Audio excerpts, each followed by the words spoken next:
Hey everyone, welcome back. Today, I'm breaking down bikini line waxing step by step so you can get smooth, bump-free skin right at home, even if you're a total beginner. If you've ever dealt with irritation or pesky ingrown hairs, I've got you covered. First, let's talk about what you'll need. Grab a good wax kit. Sugar or soft wax works best for beginners. Cleanser for pre-waxing, baby powder, wax strips, wooden spatulas, and a soothing gel like aloe vera for after. Trust me, prep is everything.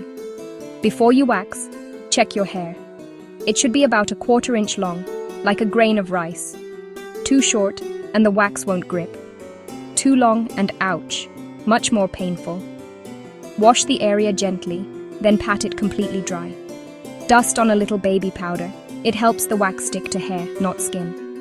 Now, test your wax. Dip the spatula in and touch some on your wrist.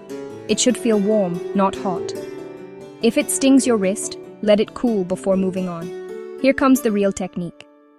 Stretch your skin with one hand.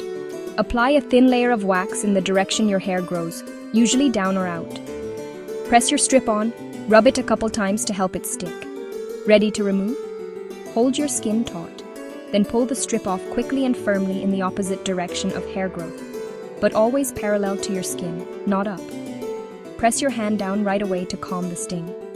Work in small sections, never big patches. Your bikini area is sensitive, so go slow. When you're done, clean off any residue with an after wax wipe or oil, then soothe with aloe gel.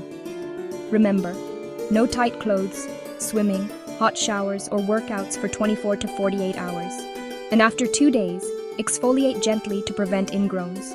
Avoid waxing the same spot twice, waxing during your period, or using wax on irritated skin. And always pull parallel to avoid bruising. If this helped, hit like and subscribe for more self-care tips. See you next time.